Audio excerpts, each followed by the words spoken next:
Campus में आपका स्वागत है। आज हम लोग पढ़ेंगे झारखंड जीएस में टेम्पल। इससे रिलेटेड सारा चीज डिस्कस करेंगे जो एग्जाम में पूछा जाता है। तो आप वीडियो को लास्ट तक देखते रहिए और यदि आप नए हैं चैनल पे तो सब्सक्राइब कर लीजिए।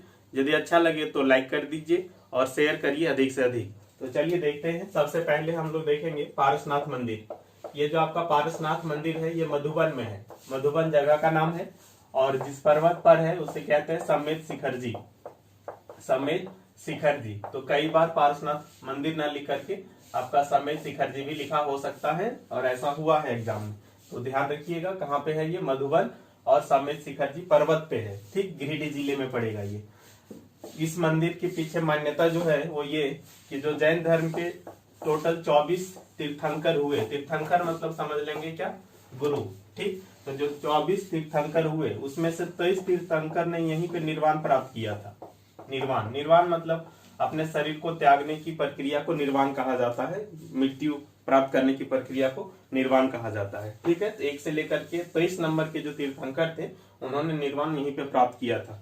बस जो 24वें नंबर के तीर्थंकर थे भगवान महावीर, उसने जो है वो पावापुरी में अपना निर्वाण प्राप्त किया था। पावापुरी उत्तर प्रदेश में है। ठीक है, इनको छोड़ करके बाकी सभी 23 का निर्वाण यहीं पे प्राप्त हुआ था। ठीक है, तो ये चीज तो समझ ही जाएंगे कि जैन धर्म लोगों के लिए मतलब सबसे पवित्र स्थल है। समझ रहे, 23 तीर्थंकर जो है यहाँ पे निर्वाण प्राप्त किए हुए हैं। ठीक है, एक चीज और यहाँ पे आपको ध्यान रखना जरूरी है कि ये जो आपका मंदिर है यहाँ पे संथाल समुदाय के लोग भी आते हैं पूजा करने के लिए। संथाल समुदाय के लोग जो है वो उस पर्वत की पूजा करते हैं, पारसनाथ पर्वत की पूजा करते हैं। ठीक है, मरांग गुरु के नाम से। ठीक, तो संथाल समुदाय के लोगों के लिए भी ये पवित्र स्थल है। ठीक, और आप ये शायद जानते होंगे कि जो पारसनाथ पहाड़ी है वो झारखंड की सबसे ऊंची है और इसकी हाइट जो है वो 1365 मीटर है ना, 1365 मीटर। ठीक, चलिए और फिर आएंगे ज्योग्राफी में तो वहां तक हम लोग डिस्कस करेंगे। नेक्स्ट यहाँ पर देखेंगे हम लोग युगल मंदिर। ये युगल मंदिर जो है आपका देवघर में है। ठीक, और इसे नौलखा मंदिर भी कहते हैं। ठीक है, नौलखा मंदिर इसलिए कहते हैं ना क्योंकि इसके निर्माण में टोटल 9 लाख खर्च हुआ था, इसलिए क्या कह दिया गया, नौलखा मंदिर। और ये जो खर्च है सारा इसे एफर्ट किया गया था चारूशिला। ठीक है, चारूशिला घाट राजा कोलकाता में घाट राजा है। जिस तरह से यहाँ कई राजा होते हैं ना उसी तरह से वहां पे घाट राजा और इनकी पत्नी चारूशिला, इन्होंने ये खर्च जो है वो वहन किया था। ठीक है, और यहीं पर ध्यान रखिएगा कि इस मंदिर का जो डिजाइन है वो रामकृष्ण मंदिर से मिलता जुलता है। रामकृष्ण ये बेलूर में है, बेलूर कोलकाता के ही निकट है। ठीक है, और जानते हैं आप कि रामकृष्ण जो है वो स्वामी विवेकानंद के गुरु थे। तो स्वामी विवेकानंद के गुरु रामकृष्ण, उन्हीं की याद में एक मंदिर बना है बेलूर में। ठीक है, और उसी रामकृष्ण मंदिर की तर्ज पे ये युगल मंदिर बना है। डिजाइन जो है वो कलाकृति जो है वो मिलती जुलती है। ठीक है, तो आप आसानी से शायद याद रख सकते हैं कि चारूशिला थी कोलकाता की और जो मंदिर की कलाकृति है वो मिलती है किससे, रामकृष्ण मंदिर बेलूर, ये भी कोलकाता के निकट ही है बेलूर। ठीक है, ये ध्यान रख लीजिएगा। उसके बाद यहाँ पे हमारा एक और है, यहीं पे तपोवन मंदिर।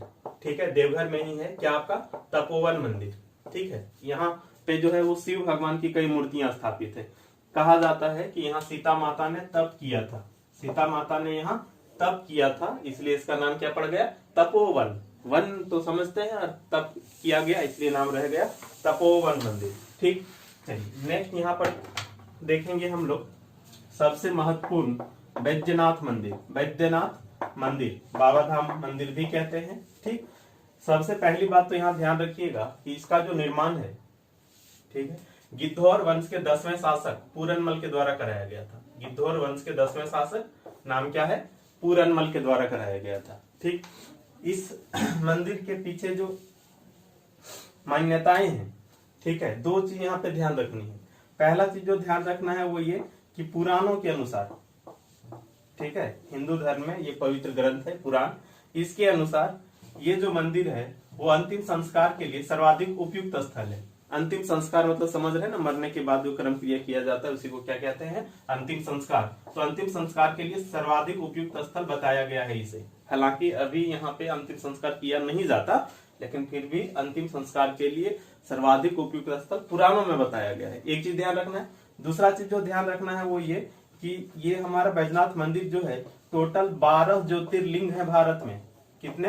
12 ज्योतिर्लिंग है। उसमें से एक ज्योतिर्लिंग यहाँ पर स्थापित है और यहाँ पे जो ज्योतिर्लिंग स्थापित है उसको मनोकामना लिंग कहा गया है। मनोकामना लिंग, मनोकामना पूरी हो जाती है इसलिए कहा गया क्या? मनोकामना लिंग। ठीक। और पूरे देश में आपका 51 शक्तिपीठ है और उस 51 शक्तिपीठ में एक शक्तिपीठ यहाँ भी है। ठीक है, तो ध्यान रखिएगा बैजनाथ मंदिर 12 ज्योतिर्लिंगों में से एक और 51 शक्तिपीठों में से एक है। ठीक है, और ये पूरे देश का इकलौता ऐसा स्थान है जहाँ पे एक ही जगह पे ज्योतिर्लिंग भी है और उसी जगह पर शक्तिपीठ भी है। ध्यान रखिएगा, पूरी जानकारी जरूरी है। ये सारे फैक्ट जो है एग्जाम में पूछे जा चुके हैं। आप आधा अधूरा पढ़ेंगे तो एग्जाम में जाकर के फंसेंगे, परेशानी होगी। हो सकता है एक आध नंबर के लिए आपका सिलेक्शन रुक जाए। तो हमारा जो फर्स्ट प्रायोरिटी है वो ये कि आप मतलब 100% क्वेश्चन कर पाए। एक आध क्वेश्चन मिस हो जाए वो अलग बात है, लगभग 100% क्वेश्चन कवर कर पाए, ये हमारा पहला टारगेट है, ताकि आपका सिलेक्शन कभी किसी भी हालत में ना रुके। ठीक है, और आप दूसरा वीडियो और दूसरा बुक पढ़ेंगे तो हमेशा आपको कंफ्यूजन, हमेशा आपको कमी लगेगा, फैक्ट की कमी रहती है। ठीक है, आप इस वीडियो को पूरा देखिए, उसके बाद देखिए आपका क्वेश्चन न तो छूटेगा एग्जाम में, ना आपका सिलेक्शन रुकेगा। चलिए, तो समझ गए ये चीज कि ज्योतिर्लिंग और शक्तिपीठ दोनों है। ठीक है, अब आपके दिमाग में आ रहा हो सर ये ज्योतिर्लिंग क्या है। देखिए ये ज्योतिर्लिंग क्या है, कहा जाता है कि भगवान शिव जहाँ पे स्वयं प्रकट हुए थे, खुद प्रकट हुए थे, उन जगहों पे जो है जो शिवलिंग स्थापित किया गया, शिव जी का लिंग, लिंग तो समझ लेते होंगे ना सभी लोग। ठीक है, पैनिस इंग्लिश में। तो जहां जहां शिव भगवान प्रकट हुए खुद से, वहां पे जो शिवलिंग स्थापित किया गया उसी शिवलिंग को कहा गया क्या? ज्योतिर्लिंग। ठीक है, तो इन 12 जगह जहां पे ज्योतिर्लिंग है उन सभी जगह क्या है? शिव भगवान का लिंग स्थापित है। ठीक है, चलिए ये शक्तिपीठ क्या है? देखिए शक्तिपीठ का संबंध सती से है। ठीक, ये सती जो है वो शिव भगवान की पत्नी थी। ठीक है, शिव भगवान की पत्नी थी।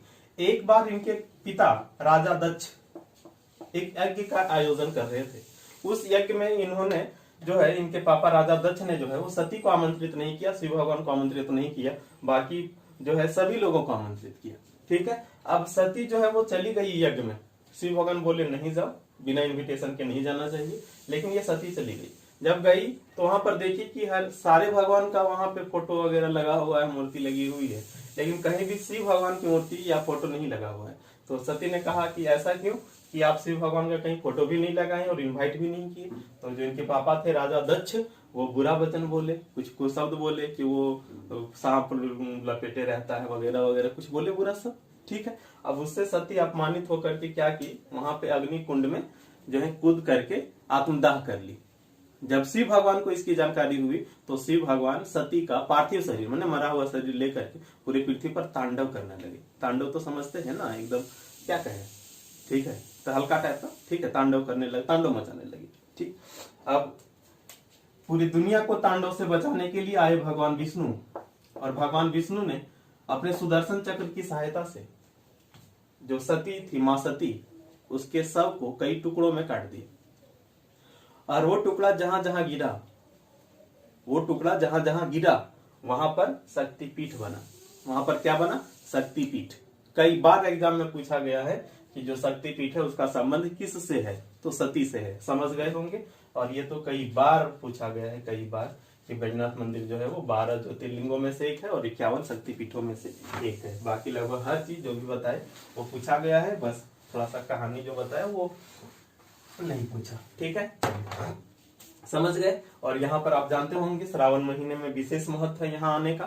काफी दूर दूर से, यहाँ तक विदेशों से भी लोग आते हैं सावन महीने में, श्रावणी मेला लगता है। ठीक, ये दुनिया का सबसे बड़ा धार्मिक मेला होता है। ठीक है, हालांकि इस साल लगेगा नहीं कोरोना वायरस के कारण। ठीक, चलिए अब देखिए बैजनाथ मंदिर में जो भी भक्त आते हैं उसमें से अधिकांश जो है आपका बासुकीनाथ भी जाते हैं। कहा जाता है कि आप बासुकीनाथ जाइएगा तभी ये यात्रा आपकी पूरी मानी जाएगी, केवल बैजनाथ मंदिर से लौटने से यात्रा पूरी नहीं मानी जाएगी। ठीक है, तो बैजनाथ मंदिर ये तो आपका देवघर में है, और बासुकीनाथ मंदिर जो है ये आपका कहाँ पे है? दुमका में है। ठीक है, इसका निर्माण जो है वो बासाकी ताती के द्वारा किया गया था। ठीक है, बासाकी ताती के द्वारा किया गया था। ठीक है, और बैजनाथ मंदिर से बासुकीनाथ जाते वक्त रास्ते में पड़ता है त्रिकुट पर्वत। क्या पड़ता है? त्रिकुट पर्वत। ठीक है, कहा जाता है कि लंकापति जो रावण थे ना, वो यहाँ पर विमान से उतरे थे। ठीक है, जा रहे थे शिव भगवान को जब लेकर के, तो यहाँ विमान से उतरे थे, ऐसी मान्यता है। ठीक है, चलिए ये समझ गए होंगे। अब नेक्स्ट यहाँ पर हम लोग देखने जा रहे हैं, ये भी महत्वपूर्ण ही है, नगर उटारी मंदिर। नगर उटारी मंदिर ये कहाँ पे है? तो नगर उटारी में। और नगर उटारी पड़ता कहाँ पे है? तो गढ़वा जिला में।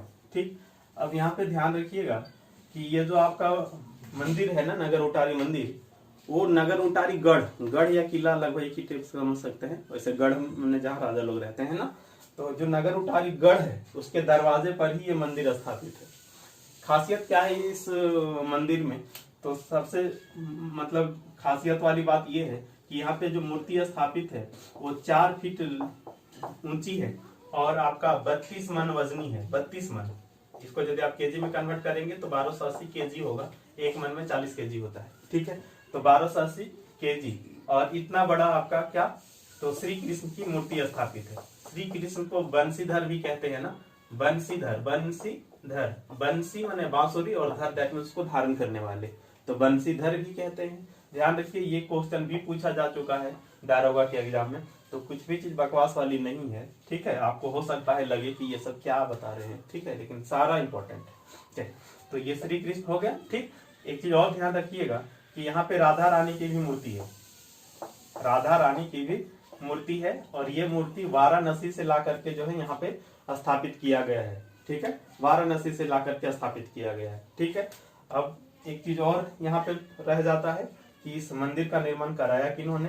तो ध्यान रखिएगा, राजा भवानी सिंह, नगर उटारी के राजा थे भवानी सिंह, उनकी पत्नी शिवमानी के द्वारा इसका निर्माण कराया गया है। ठीक है, ईयर तो 1884 से लेकर के 85 के बीच जो है इसका निर्माण हुआ है। ठीक है, ठीक, चलिए एक बात और यहीं पे ध्यान रख लेंगे आप कि ये जो नगर उटारी है इसका वर्तमान नाम जो है वंशीधर नगर कर दिया गया है। वर्तमान में क्या इसका नाम है? वंशीधर नगर, पहली बात। दूसरी बात, ये जो नगर उटारी है इसे पलामू परमंडल का सांस्कृतिक राजधानी कहा जाता है। पलामू परमंडल का सांस्कृतिक राजधानी कहा जाता है। पलामू परमंडल में ही गढ़वा आता है। ठीक है, पूरे झारखंड की बात करें तो पूरे झारखंड के संदर्भ में सांस्कृतिक राजधानी किसे कहा जाता है? पूरे झारखंड के संदर्भ में। पूरे झारखंड के संदर्भ में देखें तो देवघर को कहा जाता है सांस्कृतिक राजधानी। ठीक है, और पलामू परमंडल की बात करें तो नगर उटारी को कहा जाता है। ठीक है, समझ गए इसे? ठीक है,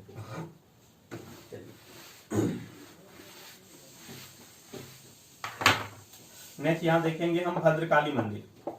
भद्रकाली मंदिर काफी चर्चित मंदिर है, सुने होंगे आप शायद। ये आपका इटखोरी में है। ठीक, और इटखोरी जो है वो चतरा जिला में पड़ता है। ठीक है, इटखोरी चतरा जिला। ये मंदिर जो है आपका बक्सा नदी के तट पर स्थित है। ठीक है, बक्सा नदी के तट पर स्थित है। और खासियत इसकी क्या है? तो भाई ये आपका बौद्ध धर्म, हिंदू धर्म और जैन धर्म, तीनों ही धर्म लोग के लिए ये जो है पवित्र स्थल है। बौद्ध, हिंदू और जैन तीनों के लिए।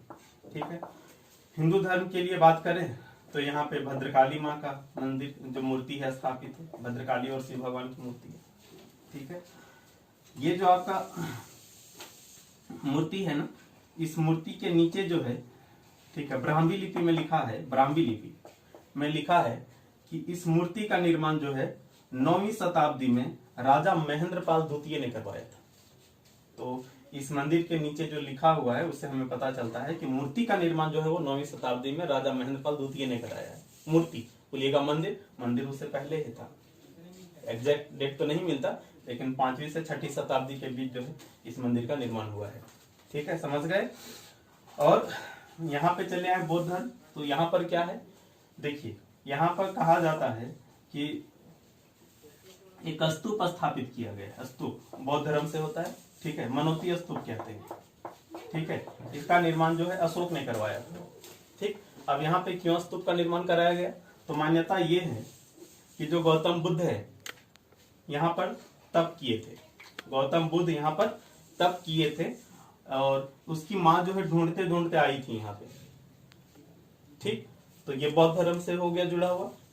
उसके बाद जैन धर्म की बात करेंगे तो जैन धर्म के जो 10वें गुरु थे, 10वें तीर्थंकर थे शीतलनाथ। यहाँ शीतलनाथ का चरण चिन्ह मिलता है, चरण माने पैर, हाँ पैरों का चिन्ह मिलता है और माना जाता है कि शीतलनाथ का जन्म स्थल यहीं पे है। तो आप देख सकते हैं तीनों ही धर्म के लिए ये पवित्र स्थल हो गए। ठीक है, एक और करंट अफेयर्स या जो कहें 19 से 21 फरवरी के बीच हर साल यहाँ पे जो है महोत्सव आयोजित किया जाता है, इटखोरी महोत्सव। इस महोत्सव को झारखंड सरकार ने राजकीय महोत्सव का दर्जा दिया है। इटखोरी महोत्सव को राजकीय महोत्सव का दर्जा प्राप्त है। ठीक, एक और मंदिर आपका चतरा में ही है, वो भी काफी चर्चित मंदिर है, कोल्हुआ पहाड़। कोल्हुआ पहाड़ पे है इसलिए इसका नाम ही रह गया कोल्हुआ पहाड़। ये हंटरगंज चतरा में है, हंटरगंज चतरा। ठीक, ये भी तीनों धर्म के लिए पवित्र स्थल है। यहाँ पे कोलेश्वरी देवी का मूर्ति स्थापित है, मंदिर है कोलेश्वरी देवी का। ये हिंदू धर्म लोगों के लिए जो है वो पवित्र स्थल हो गया। उसके बाद बात करें तो गौतम बुद्ध की मूर्ति भी स्थापित है पर्वत के शिखर पर। गौतम बुद्ध में बौद्ध धर्म हो गए। ठीक है, गौतम बुद्ध से संबंध बौद्ध धर्म वाले के लिए पवित्र स्थल हो गया कि नहीं। और जो शीतलनाथ है ना, उन्होंने यहाँ पे तपस्या किया था और शीतलनाथ का संबंध जैन धर्म से है। तो आप देख सकते हैं हिंदू, बौद्ध और जैन तीनों ही धर्म के लोगों के लिए पवित्र स्थल है। ठीक, कोल्हुआ पहाड़ ध्यान रख लीजिएगा। नेक्स्ट यहाँ पर देखेंगे हम लोग वासुदेव राय मंदिर। वासुदेव राय मंदिर, ध्यान रखिए हमारा टारगेट है लगभग आप सारा क्वेश्चन पकड़ पाएंगे एग्जाम में। ठीक है, भटकना न पड़े इस वीडियो को देखने के बाद। तो ये वासुदेव राय मंदिर ये है आपका कहाँ पे, कोराम्बे में। और दक्षिणी कोयल नदी तो सुने होंगे आप, उसी के तट पर है ये। ठीक, निर्माण इसका कराया किसने, तो चैतकर्ण।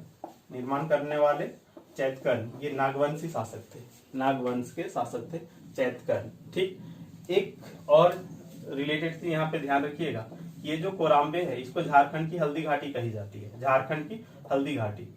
एक्चुअल में जो हल्दी घाटी है आपका, हल्दी घाटी जो है वो राजस्थान में।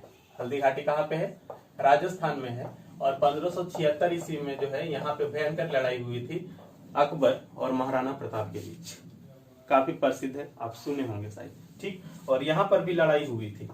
ठीक है, यहाँ पर लड़ाई हुआ था नागवंशी शासक भीमकर और रक्सैलों के बीच। रक्सैल मूल रूप से सुरगुजा के थे, हम हिस्ट्री पे आएंगे तो इसका डिस्कशन करेंगे। अभी आप ध्यान रखिए झारखंड की हल्दी घाटी कही जाती है कोराम्बे। ठीक है, गुमला डिस्ट्रिक्ट में पड़ेगा ना। वासुदेव राय मंदिर।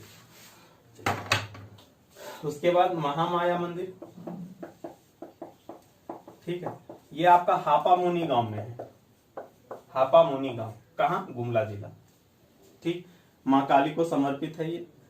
ठीक है, ध्यान रखिएगा और नोट्स भी पढ़ लीजिएगा। बाय द वे कोई चीज यदि फैक्ट छूटे तो आपका नोट से कवर हो जाएगा। ठीक है, उसके बाद आपका टांगी नाथ मंदिर।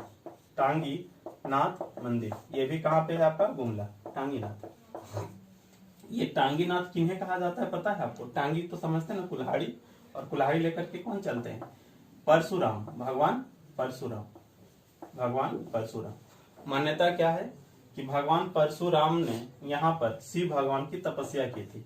किनकी, शिव भगवान की तपस्या की थी और यहीं पर इन्होंने अपना जो टांगी था ना, फरसा भी कहते हैं उसे, गाड़ दिया था जमीन में। ठीक, तो ये जो मंदिर है इसका संबंध हो जाएगा किसे, शिव भगवान से या परशुराम जो कहे। ठीक है, और ध्यान रखिएगा ये जो शिव भगवान है, ठीक है, शिव भगवान होता क्या है कि हिंदू धर्म में भी कई संप्रदाय हैं, जैसे वैष्णवी, शैव, तो शिव भगवान है। तो ये शैव धर्म जो है, मतलब शैव संप्रदाय के जो है, हिंदू धर्म में जो शैव संप्रदाय वाले लोग हैं उनके लिए पवित्र स्थल है। बाकी लोग भी जाते हैं, ऐसा कुछ नहीं है। और शैव धर्म वाले लोगों को पाशुपत संप्रदाय भी कहते हैं। तो ये चीज ध्यान रखिएगा। क्वेश्चन रह सकता है कि इसका संबंध किस संप्रदाय से है, तो जवाब हमारा शैव धर्म या पाशुपत संप्रदाय हो सकता है। ये चीज एग्जाम में पूछ चुका है। ठीक है, और ये तो कॉमन सा चीज है कि ये मंदिर है कहाँ पे। चलिए, यहीं पर एक और मंदिर है आपका अंजन धाम, गुमला में ही अंजन धाम, नाम से पता चलता होगा। अंजन, अंजनी किनको कहा गया, अंजनी पता है आपको।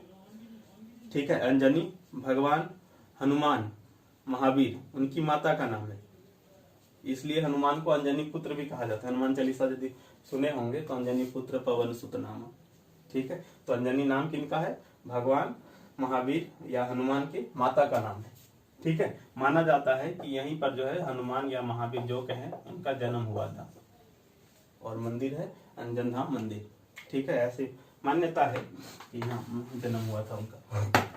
चलिए उसके बाद देखिए यहाँ पे आपका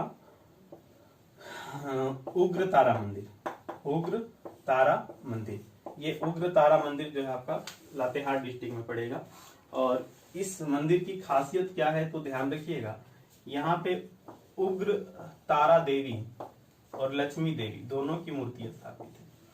उग्र तारा जो है वो काली कुल की है, काली कुल।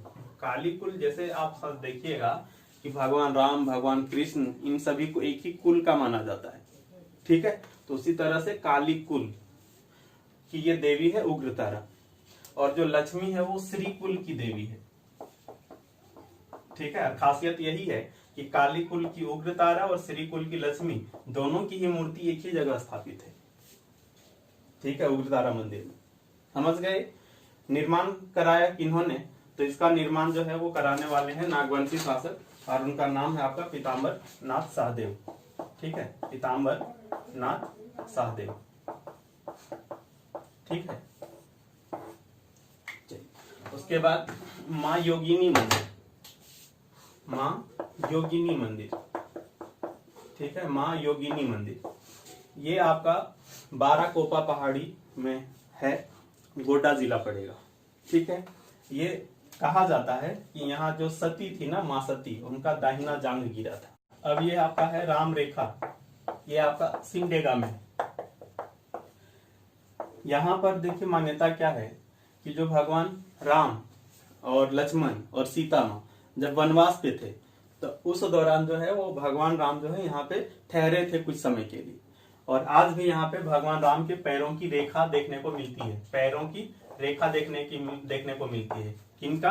भगवान राम। इसलिए इसका नाम ही क्या रख दिया गया? राम रेखा। कहाँ पे है आपका? सिमडेगा में। याद रह जाए आपको शायद, राम रेखा सिमडेगा, एक जैसा लगता भी है सुनने में, है कि नहीं? राम रेखा सिमडेगा, ठीक है। चलिए उसके बाद यहाँ पे चले आते हैं हम लोग, अब रांची से रिलेटेड देखते हैं राधा वल्लभ मंदिर, राधा वल्लभ मंदिर, ठीक है। कुछ कुछ से तो आपको केवल शॉर्ट में ही केवल याद रखना है कि ये है कहाँ पे, ठीक है। तो राधा वल्लभ मंदिर ये है आपका चुटिया में। निर्माण कराने वाले हैं वही नागवंशी शासक रघुनाथ शाह, ठीक है, रघुनाथ शाह। 1685 ईस्वी में इसका निर्माण कराया गया है, ठीक है। उसके बाद अब देखिएगा मदन मोहन मंदिर, मदन मोहन मंदिर ये बोड़ैया में है, मोहराबादी तरफ है, रांची से जाएंगे तो, ठीक। और इस मंदिर को बोड़ैया मंदिर भी कह दिया जाता है, ठीक है। निर्माण वही रघुनाथ शाह, नागवंशी शासक रघुनाथ शाह, ठीक है। निर्माण शुरू हुआ 65 में और समाप्त हुआ आपका 82 में। आप काउंट करिएगा तो लगभग 17 साल हो जाता है, और ये काफी वक्त है, तो काफी लंबा समय लगा है इसके निर्माण में। ये दारोगा के एग्जाम में पूछ चुका है, ठीक है। 17 वर्ष लगे इसके निर्माण में, ठीक है। एक और आप फैक्ट याद रख सकते हैं, इसका डिजाइन तैयार करने वाले थे अनिरुद्ध, हाँ, तो ये पूछा जा सकता है, हालांकि ये चीज पूछ चुका है, और ये अब बढ़िया, ठीक है। चलिए उसके बाद हम लोग यहाँ पर एक और मंदिर देखने जा रहे हैं, सब लोग सुने होंगे, ये जगन्नाथ मंदिर, ठीक है, जगन्नाथ मंदिर। ये आपका जगन्नाथपुर में है, जगन्नाथपुर हटिया के लगभग में, ठीक है, रांची जिला पड़ेगा। हम लोग जानते हैं कि पूरे देश में जो प्रसिद्ध जगन्नाथ मंदिर है वो कहाँ पे है? पुरी में। और यहाँ पे रथ यात्रा का आयोजन होता है, आप जानते होंगे, जो कि पूरे देश में चर्चित है आपका। उसी तर्ज पे ये मंदिर बना है रांची में, जगन्नाथ मंदिर। यहाँ भी रथ यात्रा का आयोजन किया जाता है। यहाँ भी जो है भगवान जगन्नाथ की मूर्ति है। भगवान जगन्नाथ मैंने श्री कृष्ण को जो है भगवान जगन्नाथ कहा गया है, ठीक है। आप बोलेंगे सर इसका निर्माण बता दीजिए, तो इसका निर्माण जो है वो ठाकुर ऐनीनाथ शाहदेव, ठाकुर ऐनीनाथ शाहदेव ने कराया था 1691 ईस्वी में। और ये जो ठाकुर ऐनीनाथ शाहदेव है वो नागवंशी जो राजा थे उन्हीं के अधिकारी, उन्हीं के कह सकते हैं दरबार में रहने वाले व्यक्ति थे, उन्होंने इसका निर्माण कराया है। शिव मंदिर हारिन रांची में है, और इसे कुछ ऐसा विशेष है नहीं। उसके बाद ये आपका ये देवड़ी मंदिर, ध्वनि यहाँ पे जाते रहते हैं, काफी चर्चित मंदिर है ये। यहाँ पे 16 भुजी देवी की मूर्ति स्थापित है, 16 भुजी, 16 भुजाएं, ठीक। दुर्गा नहीं है ये, अलग देवी है ये। इसके अलावा यहाँ लक्ष्मी, गणेश, कार्तिक, इन सब की भी मूर्ति स्थापित है, ठीक है। इसके बाद आपका सूर्य मंदिर बुंडू, ये आपका तमाड़ वाले क्षेत्र में पड़ता है, और ये आपका बुंडू। इस मंदिर की खासियत क्या है, तो सबसे पहले आप जानते होंगे कि पूरे देश में जो प्रसिद्ध सूर्य मंदिर है वो कोणार्क में है, उड़ीसा में। तो कोणार्क का सूर्य मंदिर पूरे देश में प्रसिद्ध है, इसको ब्लैक पेगोडा के नाम से जानते हैं। और उसी तर्ज पे ये वाला मंदिर बनाया गया है, सूर्य मंदिर रथ की आकृति में बनाया गया है, ठीक है। कोई लोग देखे हो तो अच्छी, ना बात देखे तो आप देख सकते हैं गूगल में थोड़ा सर्च करके, ठीक। और ध्यान रखिएगा इसका निर्माण जो है वो रांची की एक संस्था ने कराया है, उस संस्था का नाम है संस्कृति विहार, ठीक है, संस्कृति विहार, समझ रहे हैं। और इसकी सुंदरता के कारण इसको पत्थर पर लिखी कविता कहा जाता है, काफी सुंदर है इसलिए इसे कहा गया क्या, पत्थर पर लिखी कविता, ठीक। चलिए नेक्स्ट यहाँ देखेंगे पहाड़ी मंदिर, सभी लोग सुने होंगे शायद। पहाड़ी मंदिर कहाँ पे है, तो एकदम रांची में ही है, ठीक है, रांची शहर में ही है ये पहाड़ी मंदिर। पुराने जमाने में यहाँ पे जो है, पुराने जमाने के अंग्रेजों के जमाने में यहाँ पे जो है फ्रीडम फाइटर को फांसी दिया जाता था, इसलिए इस स्थान को फांसी गढ़ी कहते हैं, ठीक है। क्योंकि फांसी दिया जाता था तो ये थोड़ा सा देशभक्ति से भी जुड़ा हुआ चीज है। और यहाँ पर जो है 15 अगस्त को जो है वो झंडा फहराया जाता है, एकमात्र ऐसा मंदिर है जहाँ पे झंडा फहराया जाता है 15 अगस्त 1970 दिवस पे तिरंगा झंडा फहराया जाता है, ठीक है। और एक और चीज याद रखिएगा, 2016 ईस्वी में सुभाष चंद्र बोस की जयंती पर यहाँ पर जो है उस समय का सबसे ऊंचा तिरंगा झंडा फहराया गया था, उस समय का सबसे ऊंचा तिरंगा झंडा फहराया गया था, और 993 फीट जो है इसकी ऊंचाई थी। आज भी ये क्वेश्चन देखने को मिल जाता है 2016 को का ये चीज, लेकिन आज भी मिल जाता है ये क्वेश्चन, ठीक है। तो ये बस आप इतना सारा चीज यहाँ से ध्यान रखिए पहाड़ी मंदिर से, ठीक है। उसके बाद आपका टैगोर हिल, आप जान रहे हैं टैगोर के बारे में, रविन्द्रनाथ टैगोर के बारे में, तो कहीं ना कहीं टैगोर परिवार से जुड़ा हुआ होगा, ये एकदम जुड़ा हुआ है। रविन्द्रनाथ टैगोर के बड़े भाई थे ज्योतिर्नाथ, ठीक है, ज्योतिर्नाथ। ज्योतिर्नाथ ने ये जो टैगोरपुरा हिल है वो हरिहर सिंह नामक व्यक्ति से खरीदा था, और खरीद करके इसको आश्रम बना दिया इन्होंने, ठीक है। क्या बना दिया इन्होंने, आश्रम बना दिया, ठीक है। हालांकि बाद में अंग्रेजी शासन काल में जो है अंग्रेज एक अधिकारी थे, उस अंग्रेज अधिकारी ने, ओसले नाम है उनका, कर्नल ओसले, उसने विश्राम गृह रेस्ट हाउस भी बनाया था, ठीक है। और आज के समय में लोग जाते हैं यहाँ पे, और खास करके सुबह और शाम का नजारा यहाँ से जब देखेंगे तो काफी जो है वो मतलब रोमांचकारी होता है, काफी मतलब मन को आकर्षित कर लेता है, ठीक है। तो ये टैगोर हिल, ठीक है, रांची में ही पड़ेगा, मोरहाबादी तरफ है, ठीक। चलिए अब नेक्स्ट यहाँ पर देखेंगे हम लोग एक और मंदिर है आपका महादानी मंदिर, महादानी मंदिर, ये आपका कहाँ पड़ेगा, तो बेड़ो, ठीक है, बेड़ो। इस मंदिर की खासियत क्या है भाई, तो इस मंदिर की खासियत है कि ये हड़प्पा काल से जुड़ा हुआ माना जाता है, और ऐसी मान्यता है कि भगवान विश्वकर्मा ने इसका निर्माण किया था, भगवान विश्वकर्मा के द्वारा निर्मित है, ऐसी मान्यता है लोगों की, ठीक है। चलिए अब रांची के बगल में ही एक देख लीजिएगा अमरेश्वर मंदिर, अमरेश्वर धाम कहते हैं, खूंटी में पड़ता है, पूछा जा चुका है ये, ठीक। अब यहाँ पे नेक्स्ट हम लोग शॉर्ट में देख लेंगे कि वो मंदिर और वो है कहाँ, ठीक है। चलिए देखिए अब आपका ये बैनी सागर मंदिर कहाँ पे है, तो बैनी सागर, ठीक है, बैनी सागर में, सिंहभूम जिला, ठीक है, पश्चिमी सिंहभूम, बैनी सागर। ये कहा जाता है कि शशांक, बंगाल शासक शशांक के द्वारा जो है इसका निर्माण कराया गया था, ये गौड़ वंश के शासक थे, ठीक है, इसके द्वारा निर्माण कराया गया था, शिव भगवान की मूर्ति यहाँ स्थापित है, ठीक है। और ये शशांक जो है वो वही हैं जिसने गौतम बुद्ध जहाँ पे ज्ञान की प्राप्ति किए थे बोधगया में, उस मंदिर को कटवा दिया था इन्होंने, ठीक है। ये हिंदू धर्म के कट्टर समर्थक थे, और इनका मानना था कि बौद्ध धर्म खतरा है हिंदुओं के लिए, इसीलिए वो पेड़ कटवा दिया था, ठीक है। तो काफी खतरनाक शासक है भाई, आप देख सकते हैं, समझ सकते हैं इतना, ठीक है। नेक्स्ट यहाँ पर देखेंगे हम तो आपका झारखंड धाम, ठीक है, झारखंड धाम, ये कई बार एग्जाम में पूछा गया है, कई बार। झारखंड धाम ये आपका गिरिडीह जिला में पड़ता है, ठीक है, झारखंड धाम, ठीक है, समझ गए। उसके बाद आपका लिलोरी मंदिर, ठीक है, माँ लिलोरी मंदिर, ठीक है, माँ लिलोरी मंदिर। ये है कहाँ पे? तो माईथान, माईथान, ठीक है, माईथान, मैथान नहीं, माईथान, कतरास के निकट है ये। काली माँ को समर्पित है ये, ठीक है, माँ काली को ये मंदिर समर्पित है, ठीक है। उसके बाद एक और है यहीं पे आपका चचगांव का मंदिर, ये भी आपका जो है वो धनबाद में ही पड़ेगा, ठीक। एक और मंदिर यहाँ ध्यान रखिएगा, दालमी, जगह का नाम है विष्णु मंदिर, दालमी का विष्णु मंदिर, ये भी आपका कहाँ पड़ेगा? तो धनबाद जिला में पड़ेगा, ठीक है। उसके बाद एक और आपका जो है पूछा गया है कभी कभार, ठीक है, ये आपका भुवनेश्वरी मंदिर, भुवनेश्वरी मंदिर, ये कहाँ पे है? तो जमशेदपुर में है, काफी ऊंचाई पर स्थित है ये, ठीक। उसके बाद आपका माता चंचला देवी, माता चंचला देवी, ठीक है, ये माता चंचला देवी मंदिर जो है वो कोडरमा जिला में है, ठीक है, कोडरमा जिला, ठीक। और कोडरमा में एक और है आपका घोड़ी सेमर का देवघर धाम, घोड़ी सेमर का देवघर धाम। आप देखिए कितना इंटरेस्टिंग चीज है, नाम में देवघर है लेकिन है ये देवघर में नहीं, कहाँ पे?